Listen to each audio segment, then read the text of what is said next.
कहानी है पेड़ों से दोस्ती, जिसे श्री सत्यदेव सवितेंद्र ने लिखा है। छुट्टियों के दिन थे। बिल्लू अपने ननिहाल घूमने आया हुआ था। बिल्लू के नाना नानी उसे बहुत प्यार करते। मामा उसे घुमाने फिराने ले जाते, पर फिर भी बिल्लू का मन नहीं लगता था। बिल्लू का ननिहाल गांव में था। गांव के आसपास चारों ओर रेत ही रेत थी। रेत के टिल्ले थे जो दिन निकलने के साथ गर्म होने लगते, दिन भर तपते रहते। शाम होती तो रेत ठंडी होने लगती, रात तक बहुत ठंडी हो जाती। फिर वह अपने मामा के साथ रेत के टिल्ले पर घूमने जाता। रेत के ऊपर जाकर बैठ जाता, खूब उछल कूद करता। एक दिन बिल्लू अपने मामा के साथ घूमने गया। तब रेत के टिल्ले पर कुछ और बच्चे भी खेल रहे थे। मामा ने बिल्लू से उन सभी का परिचय कराया। उस दिन से बिल्लू के कई दोस्त हो गए। अब तो बिल्लू का मन लग गया। सवेरे उठकर वह कुछ खा पी लेता, फिर अपने दोस्तों के पास चला जाता। कुछ गप्पे हो जाती। दिन तपने लगता तो सभी अपने अपने घर चले जाते। बिल्लू की नानी उसे छाछ देती तो वह खूब खुश होकर पी लेता। शहरों में तो इतनी छाछ होती नहीं थी। नानी के घर में 5 भैंसें थी। खूब दूध होता था, दही होता था, फिर उसकी छाछ बनती थी। एक दिन सवेरे सवेरे बिल्लू अपने दोस्तों के साथ घूमने गया। बिल्लू के एक दोस्त ने पूछा, बिल्लू, शहरों में रेत के टिल्ले कितने बड़े होते हैं? अपने दोस्त की बात पर बिल्लू हंसने लगा। फिर बोला, शहरों में रेत के टिल्ले होते ही नहीं हैं। वहाँ तो बस बड़े बड़े ऊंचे ऊंचे मकान होते हैं। रेत के टिल्ले होते ही नहीं हैं। एक दोस्त ने आश्चर्य से बोला, फिर तुम लोग घूमने फिरने कहाँ जाते हो? यह भी कोई बात हुई, बिल्लू ने उत्तर दिया। शहरों में घूमने की जगह होती है। बाग बगीचे हैं, संग्रहालय हैं, कहीं झूले हैं तो कहीं बच्चों की रेलगाड़ी है। एक दोस्त ने पूछा, क्या तुम वहाँ घूमने जाते हो? कई बार, बिल्लू तपाक से बोला। हम रविवार की शाम को अक्सर घूमने जाते हैं। फिर जब बरसात होती है तो हमें बड़ा मज़ा आता है। बिल्लू, क्या तुमने बरसात होते देखी है? इस बार उसके दोस्त राधे ने प्रश्न किया। बरसात होते तो खूब देखी है। क्या यहाँ बरसात नहीं होती? बिल्लू ने आश्चर्य से पूछा।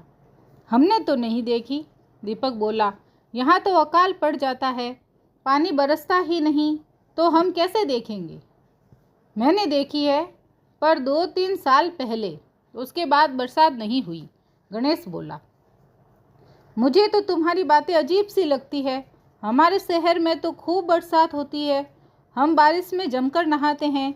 मेरी बहन पिंकी तो मुझसे भी ज़्यादा देर नहाती है।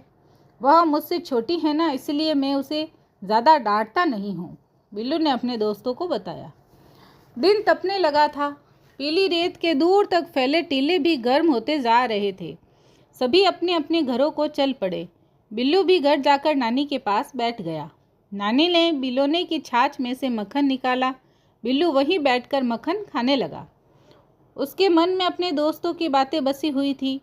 वह नानी से बोला, नानी, यहाँ बरसात क्यों नहीं होती? क्योंकि यहाँ रेगिस्तान है, यहाँ पर पेड़ नहीं हैं, इसीलिए बरसात कम ही होती है, नानी ने बताया। यहाँ पेड़ क्यों नहीं है नानी? बिल्लू ने फिर पूछा। नानी ने मुस्कुराते हुए जवाब दिया, बेटे, यहाँ रेगिस्तान है, इसलिए यहाँ पेड़ कम हैं। पानी नहीं है, इसलिए पेड़ होते ही नहीं हैं। धूप नहीं होती, हरियाली नहीं होती।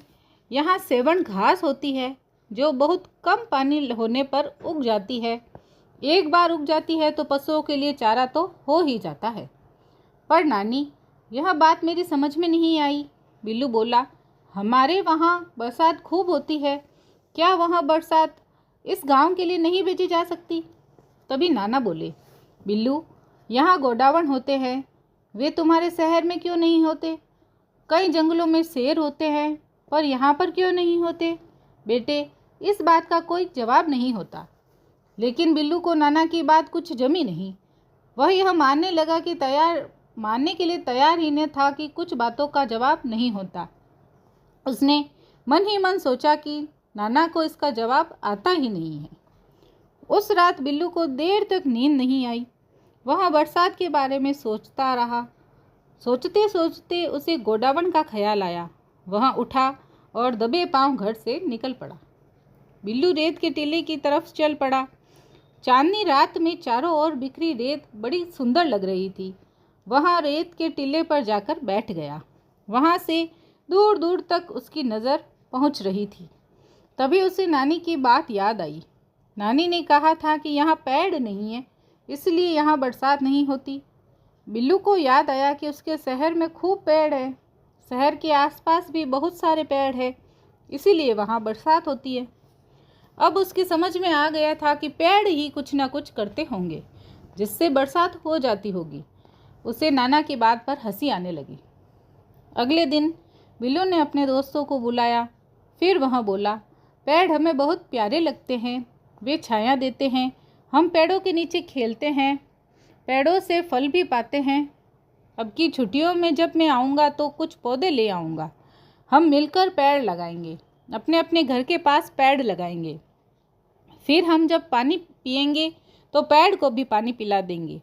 एक दिन बहुत बड़ा पेड़ होगा, हमारे अपने अपने पेड़ होंगे और हम उनसे दोस्ती करेंगे। तो क्या तुम यहाँ से चले जाओगे बिल्लू? दीपक ने कुछ उदास होते हुए पूछा। हाँ, छुट्टियाँ खत्म होने वाली है, अब मुझे जाना ही होगा। पिंकी ने तो बहुत पढ़ाई कर ली होगी, बिल्लू बोला। कहीं वह पढ़ाई में मुझसे आगे न निकल जाए। गणेश ने पूछा, क्या तुम शहर में जाकर हमें याद करोगे? अवश्य याद करूँगा। मैं जब भी कोई पेड़ देखूँगा तो मुझे तुम्हारी याद आएगी, बिल्लू ने जवाब दिया। अगले दिन बिल्लू अपने मामा के साथ शहर की ओर चल पड़ा। बस में खिड़की के पास बैठा बिल्लू अपने दोस्तों को याद कर रहा था। दूर तक रेत ही रेत थी। वह नानी के घर से पेड़ों से दोस्ती का संकल्प लेकर आया था। उसे नानी के घर फिर आना था, बहुत सारे दोस्त बनाने के लिए। अपने सभी दोस्तों से उसने वादा जो किया था